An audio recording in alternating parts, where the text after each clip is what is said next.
Hello, everyone. My name is Daksha Vaishnav, and I'm MD from India. And I was a former professor and head of the Department of Obstetric and Gynec in Mumbai. And I have a teaching experience of more than 25 years in India and practice of more than 35 years. So I've been practicing since 1985. And for the last 10 years, we are based in US. So I have my homeopathic practice in California. Uh, Let me go back to my journey. So I started teaching in 1985, and we had a 25-bedded hospital in Mumbai, Irla CMP Homeopathic Medical College. And soon we had to expand this college and the hospital bed to 100-bed hospital. And that is when the management and the teachers and the other professionals who are attached to the hospital decided that it's time that we integrate homeopaths with allopaths and develop a new unique method of teaching and treating patients in the hospital. So that's when we started different departments. So as I was a lecturer in gynec and obstetrics, I was sitting with an obstetrician and a gynecologist every day, and we were managing the case, deciding what is the best for the patient, whether it would be a pure homeopathic case or it would be a homeopath and allopath looking after the patients periodically, or it would be a pure surgical case where only the surgical line of treatment was advised. So we developed a module, and I learned a lot by treating patients, being with allopaths, learning the scope and limitation of homeopathy. So I just want to share my experiences, and I'm going to limit myself to how to deal with a patient, and especially an obstetric and gynec case. And when you have to decide on a spur of a moment, patient comes with emergency, patient comes with acute conditions, and you have to deal with that patient at that particular moment. So let me share my screen with you.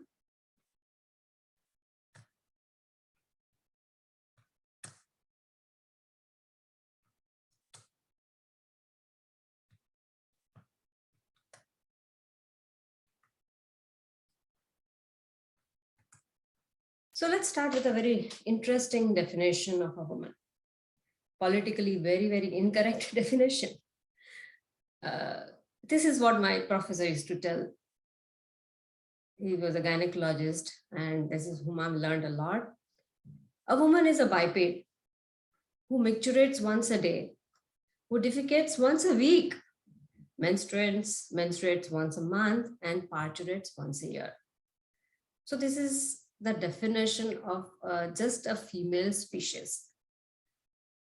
I'm definitely not agreeing with this definition, but this is what is the extremes.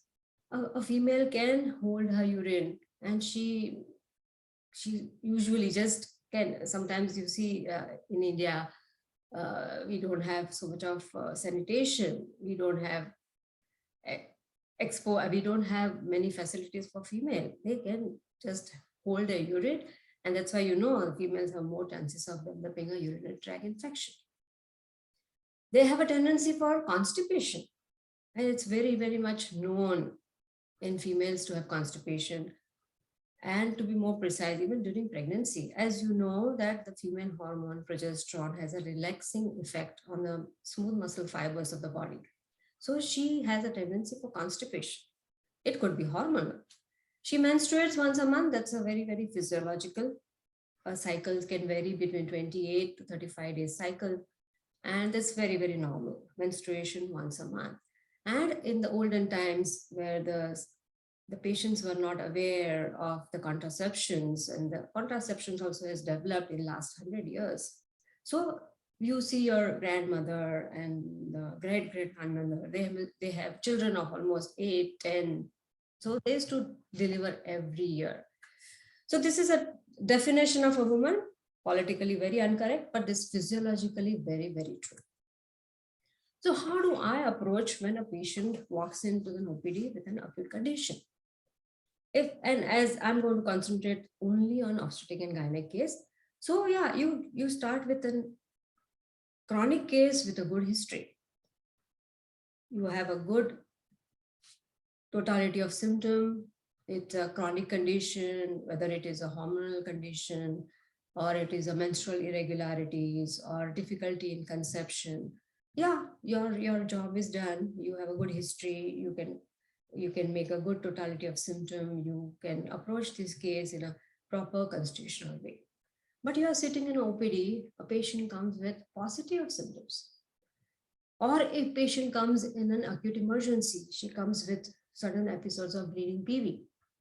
So how do you deal with it? So there are few factors that you can keep in mind in such acute case. You can make a prescription by looking at the causative factor, elements from, or looking at the signs and symptoms that the patient is presenting with. And the most common signs and symptoms that going to discuss it in length is in an obstetric and gynec case is the pain or it is a bleeding. These are the two most definitive symptoms that you're going to get in an acute and in any acute case of obstetric and gynec. So you can make a prescription on the type of bleeding, the type of discomfort that a patient has, and that can also help you in making an acute prescription. You can make a prescription knowing the pathology. Patient comes with a ultrasound report or she comes with a blood work. That also can help you in making a good prescription.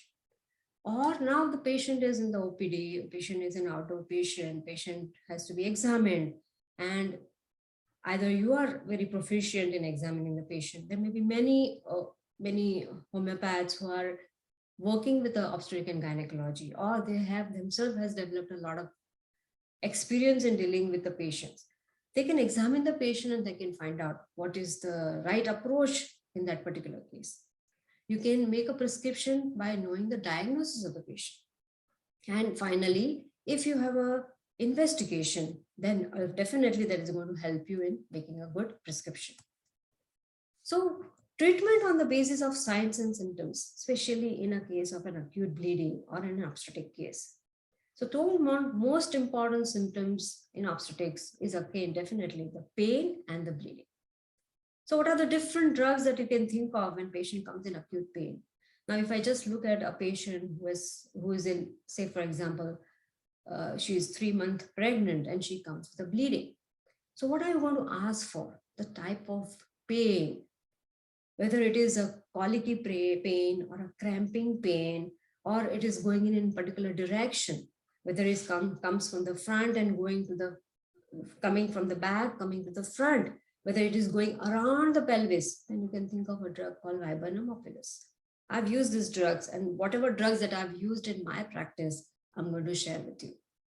A patient says the pain is coming from back to front, coming straight, then you can think of a drug, Sabina. Or a patient says the pain is from side to side, going from one hip to another hip. Another important drug, which again a female drug, is Actia racemosa. So, and the Macphos, all crampy, colicky, shooting, tearing pain, better by bending forward, better by heat. And when the bleeding is not very heavy, then you think of Macphos. There are many other things to Macphos. Macphos patient will have more bleeding in the night time. She will be bending forward, she'll be crying with the pain, and the bleeding is not that heavy. But if the bleeding is very heavy, then you can think of drugs like Sabina, which is partly fluid and partly clotted, dark red, bright red bleeding with the dark red clots. Again, the pain going from the back to the front. And this is the patient who has, she is not an obstetric patient, if during the non-pregnant state, she may have sexual excitement with bleeding, or the one episode of bleeding that continues till the appearance of the next menstrual cycle. So these are all symptoms of Sabina. And if you have a good constitutional history, then Sabina patient will say that she is aggravated by music, as if it is going through the nerves and the bones. It is going through the bones.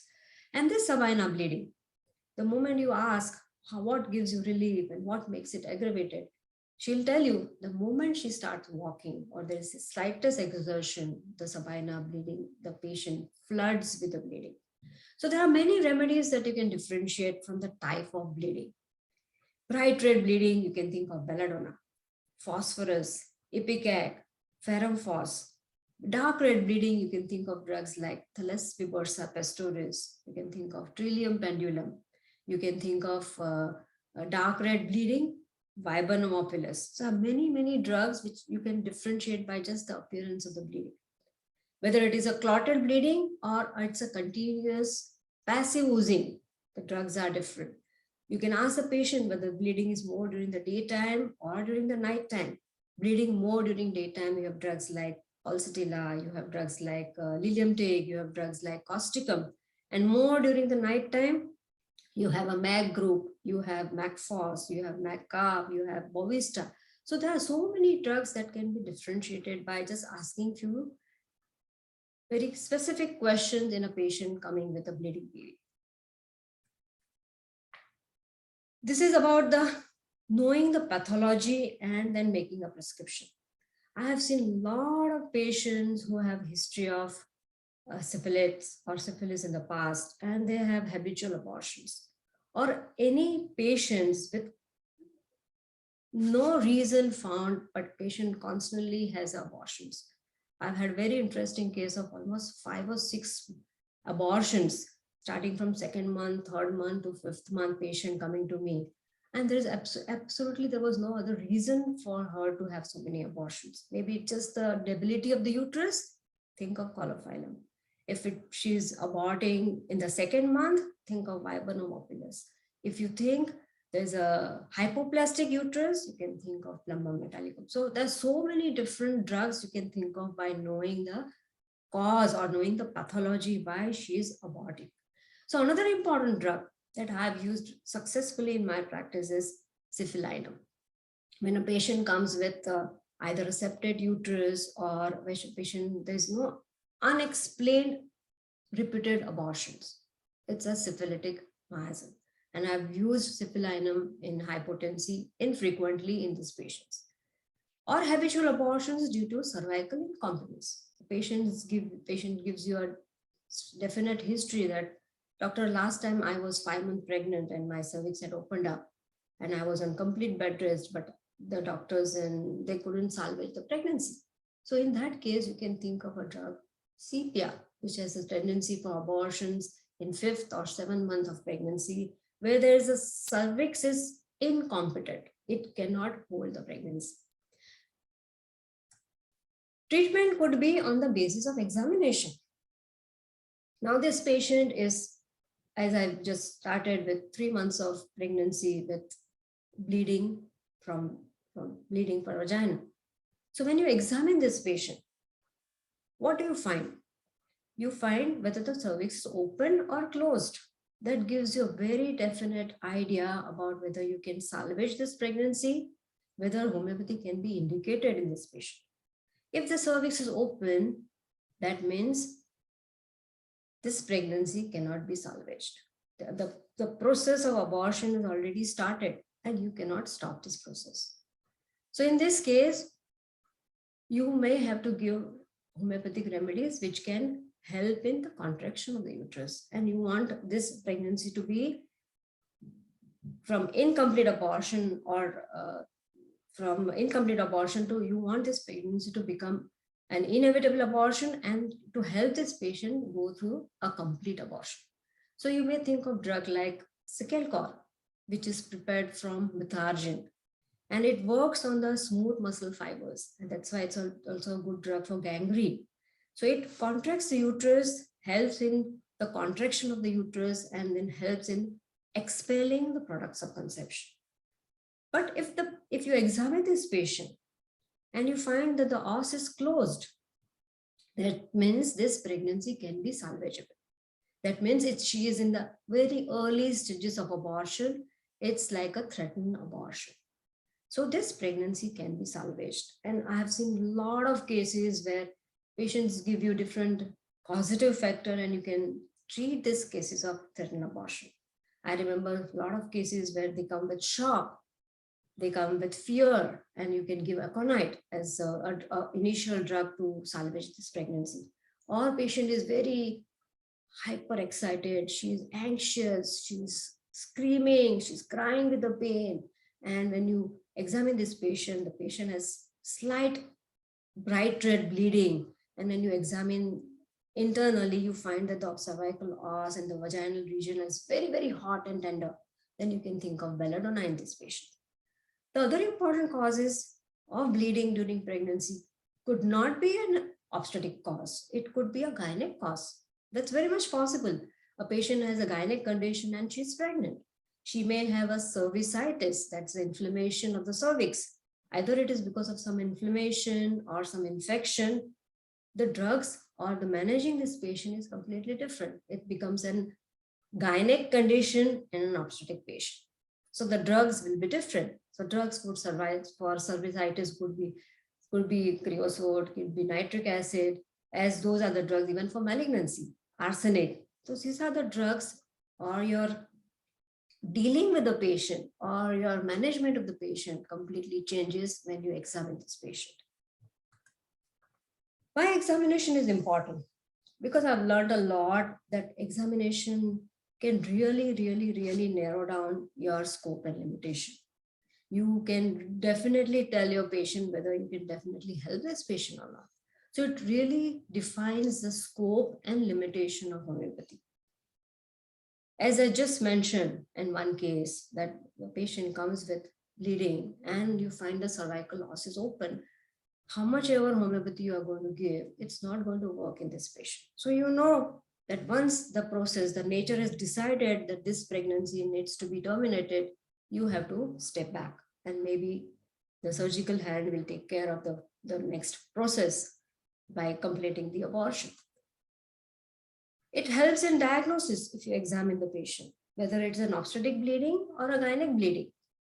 In an obstetric case, you may have a gynec bleeding like a cervicitis or a malignancy.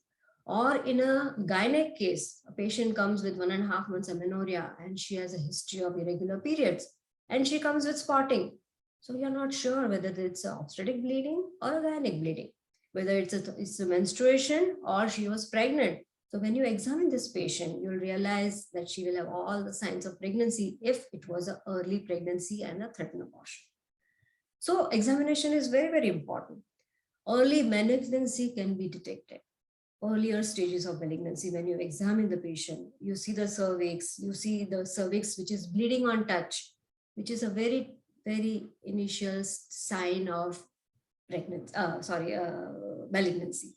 It's that's a CA in situ, early malignancy, where the cervix is very friable. Or if it's a very advanced stage of malignancy, you have a very typical foul smell from the cervical growth, which again bleeds on touch and has a forgetting growth, and it has a very bad smell.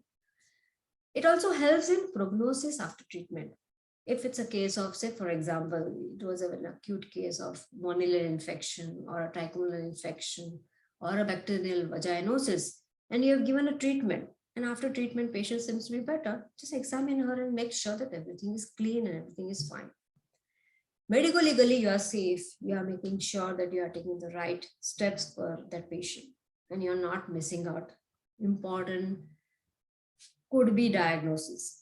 And it also helps in your research work. You've seen many patients, you've noted down their findings, and before treatment and after treatment, you can always reassess the patient, and it helps you in a lot of research work.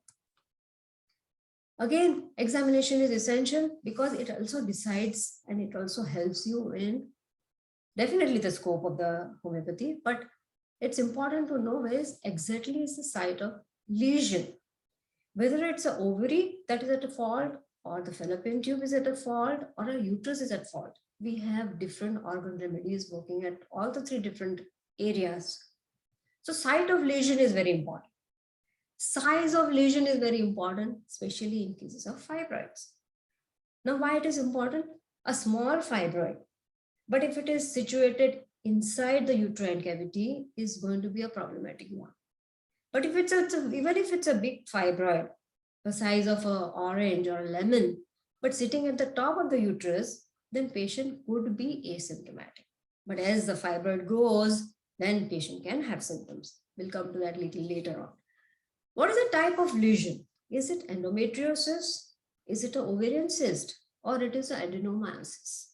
All the three different things will have a different group of remedies to work on. Determine the diagnosis, as we just mentioned, if it's a bleeding PV, whether it's a cervical lesion, whether it is an abortion, or whether it is a trauma, or it's a foreign body, or it's a malignancy. So all that can be ruled out if you just do a simple examination. And there are so many different homeopathic remedies having specific for abdominal findings, specific for vaginal findings, and specific findings for speculum. We will come to that, belladonna and gelsemium, how I found examining a patient in labor and how you can differentiate two patients in labor by just examining the patients. We'll come to that a little later. So again, going back to what I was just talking about, patient comes with bleeding, cervical os is open, definitely it's a case of inevitable abortion and she requires a dilatation and curettage. But if it's a threatened abortion, the os is closed, this pregnancy can be salvageable. We have a good scope in managing this patient. So how will you deal with this patient?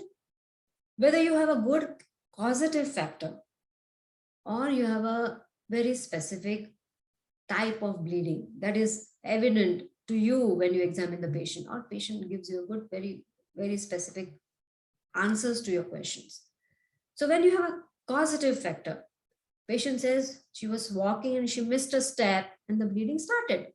Then we have a drug called cinnamonum, which is prepared from the cinnamon, which is a remedy for bright red bleeding from list trauma. The other drugs that you can think of is erigeron and sabina.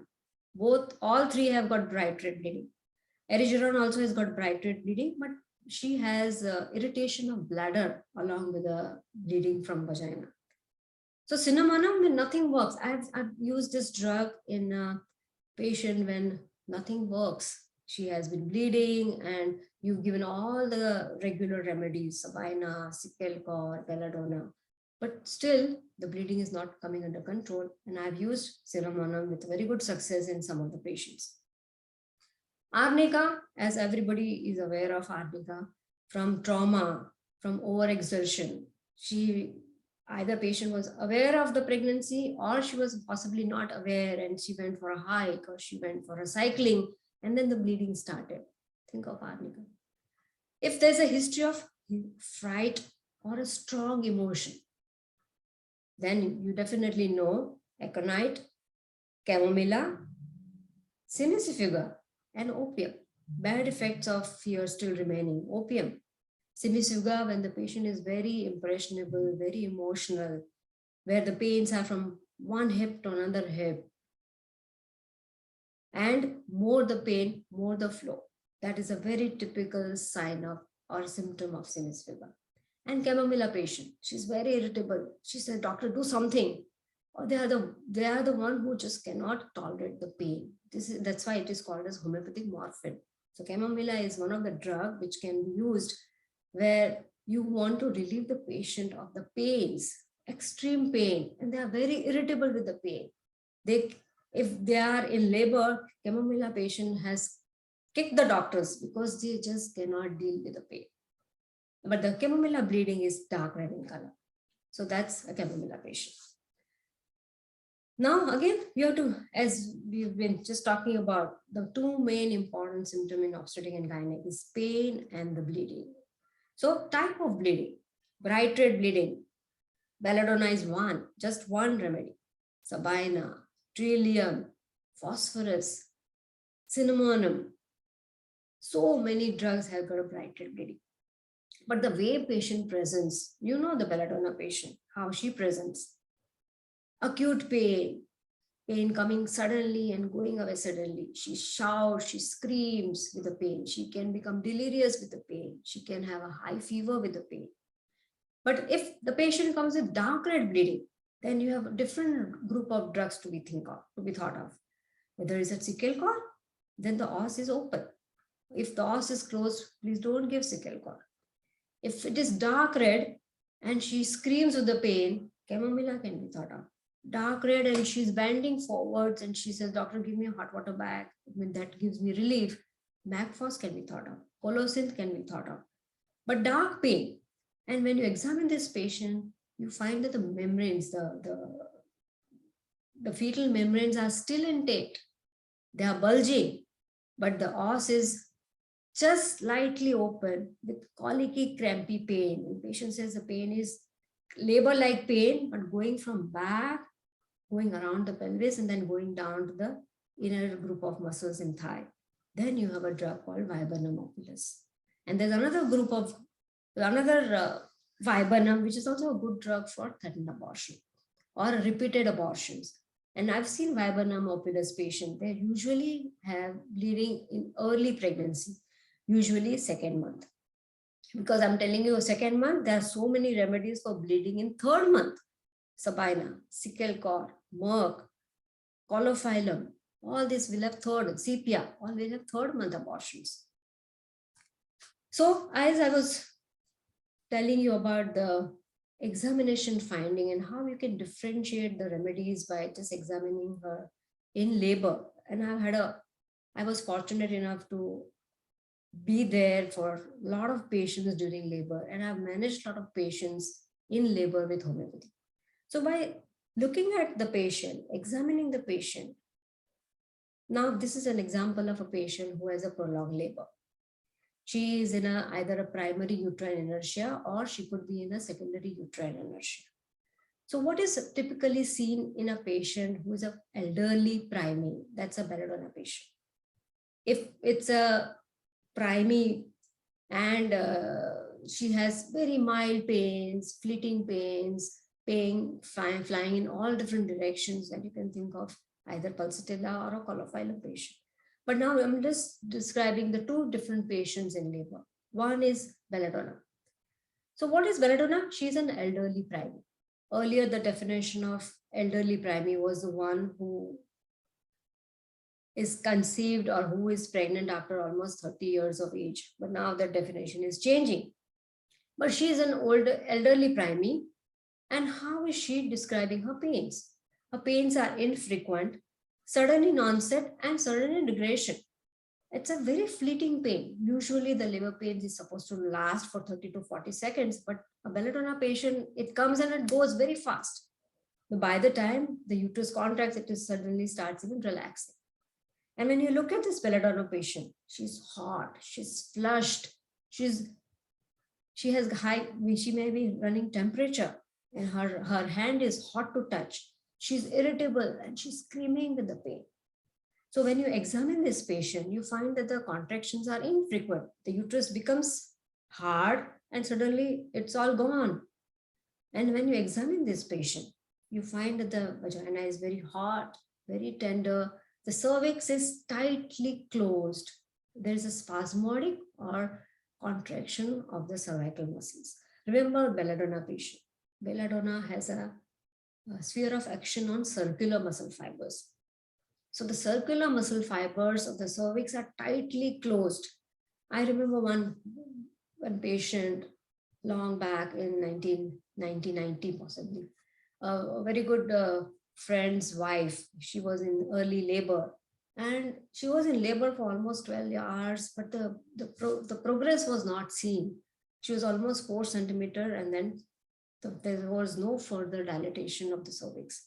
And this friend of mine called me, can you help her? She's in labor, she's in the hospital, the cervix is not dilating. And I said, can you ask doctor whether it is very tightly closed? She said, yes. Doctor says the cervix is very tight. It's like a ring. There is a good effacement. The uterus is thinned out, but the opening is very tight. And I remember this patient with few doses of belladonna. She within the next hour or two, she delivered a full-term baby. So sometimes this signs also are very important in making a good prescription. So this was a belladonna patient. Now, how would a gelsemium patient appear to you in labor? Gelsemium patient is tired and drowsy. She is tired with the labor pains.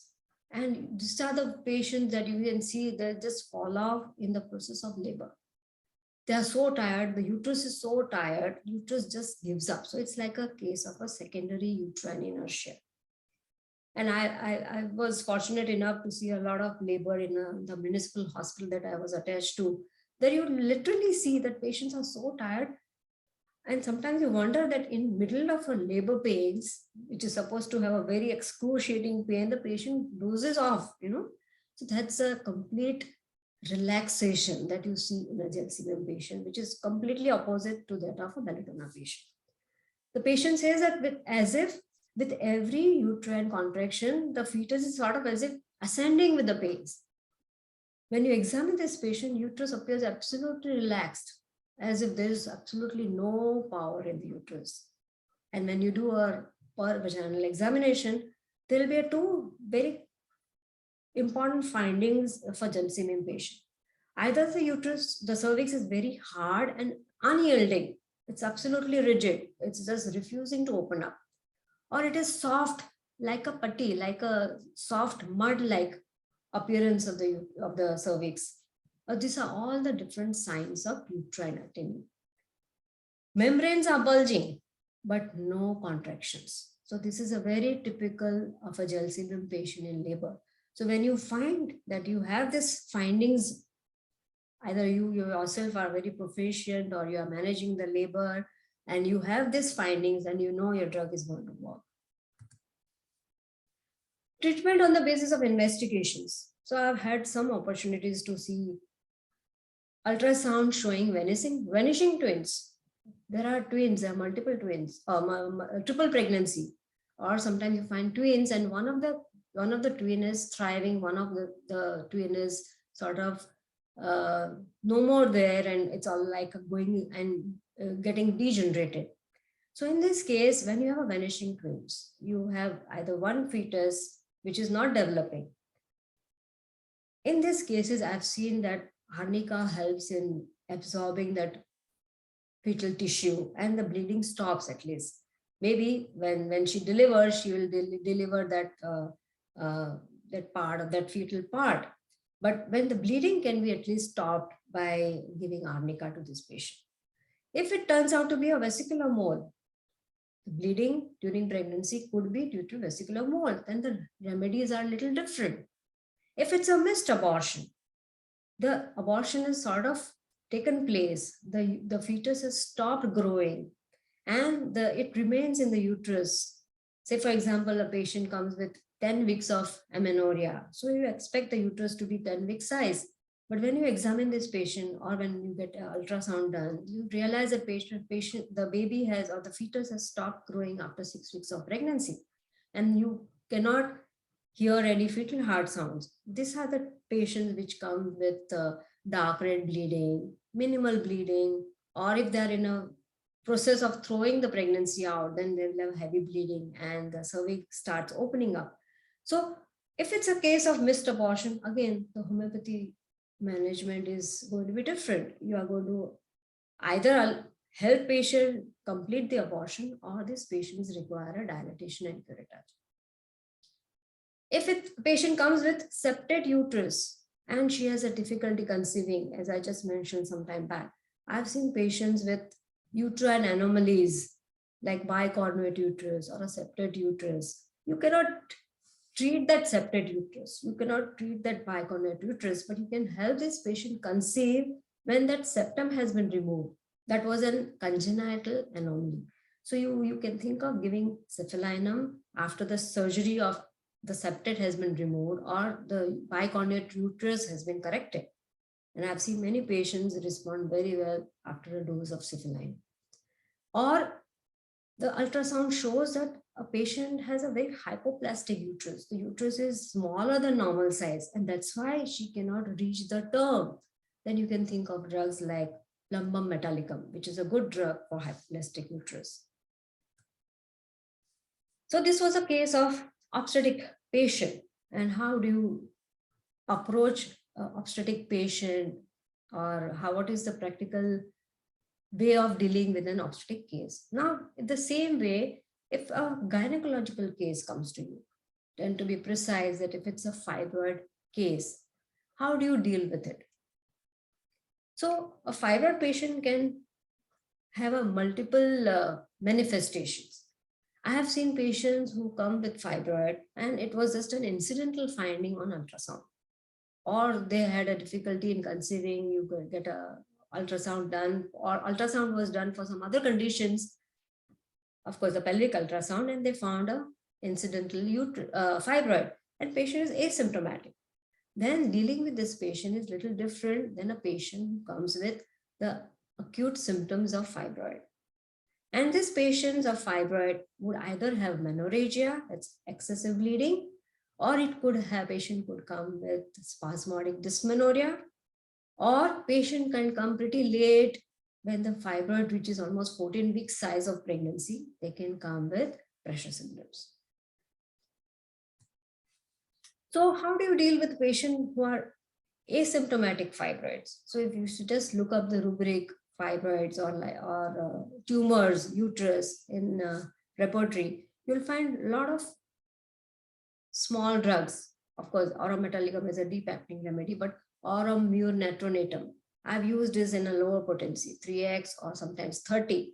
When patient is asymptomatic, but you have that aurum met constitution behind you, or patient gives you history of too much of responsibilities, or she was a very highly educated person, very intellectual, suicidal thoughts and tendencies, have gone through a lot in her life, you can think of aurum mur natronatum in a low potency.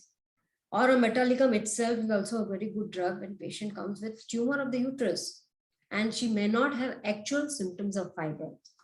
Hydrastis is a very important, again, a very good drug for either cervical pathology or cervical tumors or uterine tumors. And when the discharge from the cervicitis is thick, jelly-like discharge, or bleeding on touch, or bleeding and increased sexual desire with leukorrhea, that's a symptom of hydrastis. Another small remedy which also I have used in my practice is Fraxinus americana. This is also a drug known as homeopathic pessary. So when patient has a huge fibroid, and because of this huge fibroid, she has a tendency for prolapse of uterus, you can use this remedy in either a mother tincture form or in a low potency. So these are the drugs when you have asymptomatic fibroids. But if patient comes with either menorrhagia, and what causes menorrhagia in a fibroid patient? Basically, the fibroids are the uterine tumors which either grow on the surface of the uterus or they are inside the uterine lining. So that increases the surface epithelium. And when the surface epithelium inside the uterus increases, it also increases the vascularity. It also increases the endometrial thickening or the lightening. And it causes compression of the veins by the presence of the tumor that compresses the veins, and that causes subsequent dilatation and engorgement of the venous plexuses. Or the fibroids are sitting in such a position that it interferes with the uterine contractions, which is supposed to control the blood flow through the uterine wall. So the uterine blood vessels are between the myometrium. There are crisscross fibers in the uterus, and the blood vessels are between the crisscross fibers of the uterus. So whenever the uterus contracts, it contracts the blood vessels, and that's how it can control the bleeding. So if the fibroid is sitting out there, it will not help the blood vessels to be contracted. Patient can present with menometrorrhagia. That means continuous or irregular bleeding. And this continuous and irregular bleeding is only seen when the fibroid is either sitting at the cervix, which is exposed to outside, and it causes ulceration. Or if the fibroids undergo a sarcomatous change, then also patient can have irregular spotting or irregular bleeding. Or you have to keep in mind, if she conceives with a fibroid in uterus, again, there could be a menometrorrhagia, or she can have fibroid which has undergone a malignant changes. I remember a patient who was postmenopausal, and she had fibroid uterus, and she would get, after menopause, bleeding every month.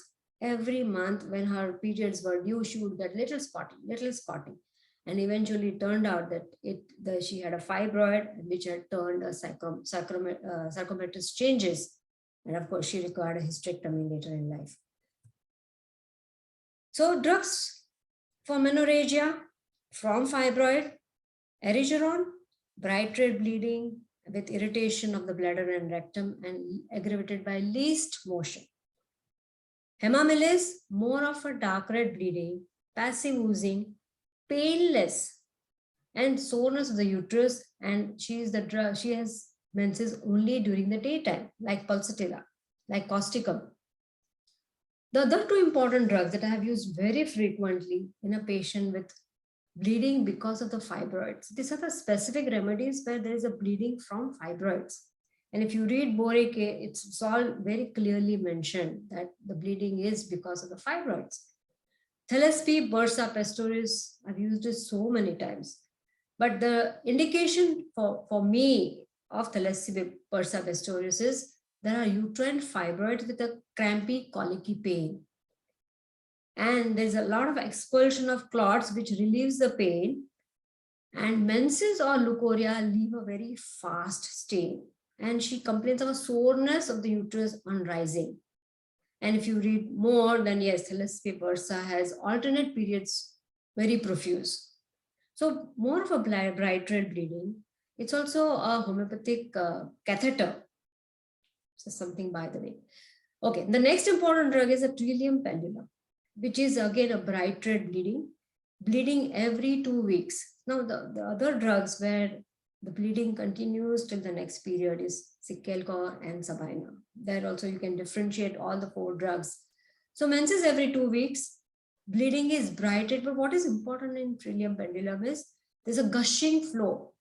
Patient says, doctor, I'm so afraid of getting out of the bed that I just soil my clothes. It's a bleeding is so gushing. And with that, I get a feeling of faintness or dizziness.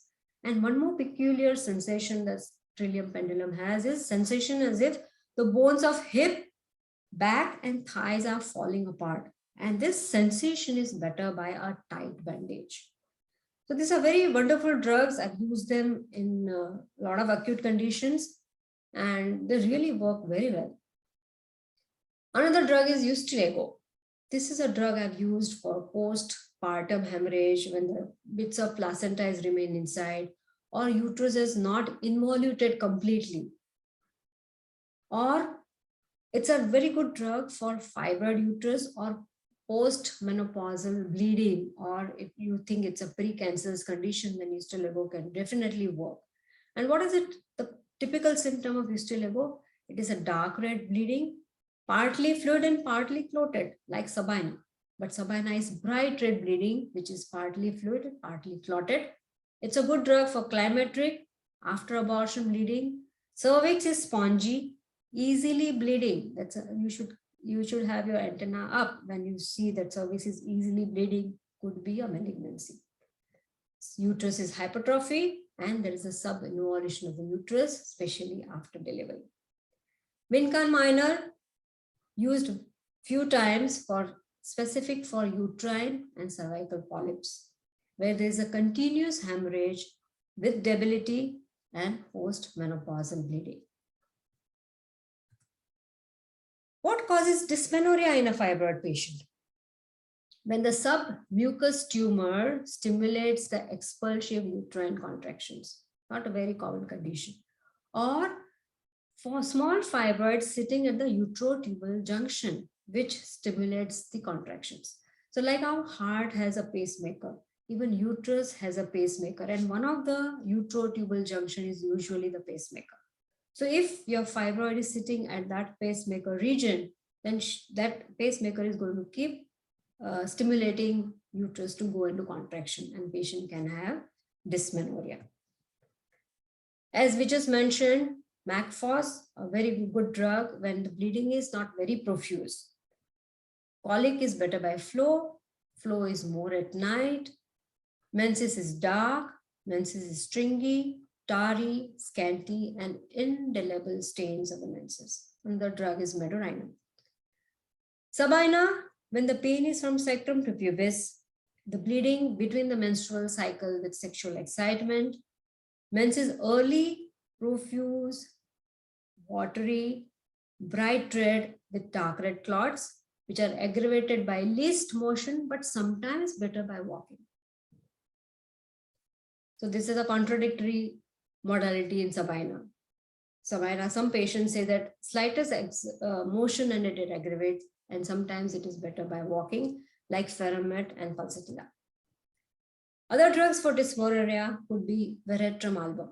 It's a very good drug when either there's a spasmodic dysmenorrhea or there's a membranous dysmenorrhea. Prolapse of the uterus, coldness of the uterus, coldness of the body parts, cholera-like symptoms, diarrhea, vomiting, fainting from the slightest movement. She can barely stand. Veratrum patients are also very, very sort of violent when they have dysmenorrhea. They cry, they scream, they ask for cold things, they may have increased sexual desire. So it's a very, very violent phase during the time of menstruation and just before the periods. And Viburnum opulus, again, my favorite drug, where the pain is from pelvis down the thighs, better by lying, aggravated by least motion, heavy aching feeling, but the cramps are better by menses. The cramps are better when she passes the flow. But usually the periods are late, usually they are scanty. So it's a good drug for pain, which is excruciating, and there's a loud flatulence or nervousness with the pain. I've used this drug even in some patients of endometriosis. Another important drug, when nothing works, think of Xanthoxylum, where it's a drug for ovarian neuralgia, pain in the loins, pain in the lower abdomen, and it extends down the thighs. Periods are early and they are profuse, blackish strings. Remember, the Viburnum opulus had a little scanty bleeding, but here it is a profuse with pain. And she wants to either sit or lie all the time and desire to take a deep breath.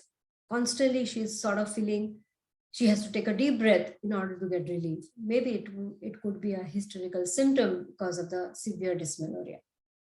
So this is how you can take care of a patient with fibroid. And at the end, when the patient comes with a huge fibroid, when the fibroid is more than 14 weeks of size, you can only palliate these patients with some of the homeopathic remedies for pressure symptoms.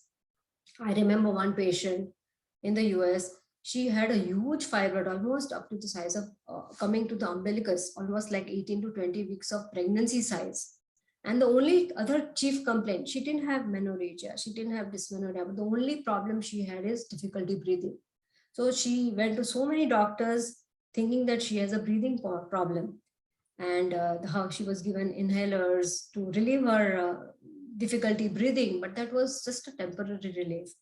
And finally, when she was examined by a gynecologist, and they found that she had a huge fibroid which was pressing onto the diaphragm, and that was causing her difficulty in breathing. So these are the patients where you can give a palliative line of treatment. So a presence of a huge fibroid can affect either your digestive system. You can have dyspepsia, you can have constipation, or you can have, it is pressing onto the bladder and you can have a bladder irritability with frequency for urination, or because it is pressing onto the veins and the inferior vena cava, you can have edema of the lower extremities and you can have varicose veins.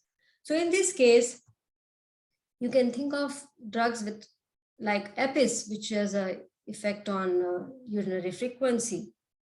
It can be used for edema also, or a patient with a gastric symptoms and you have a bloating, gases, flatulence, evening aggravation, then you can think of lycopodium, which is also constitutionally a good drug for fibroid uterus.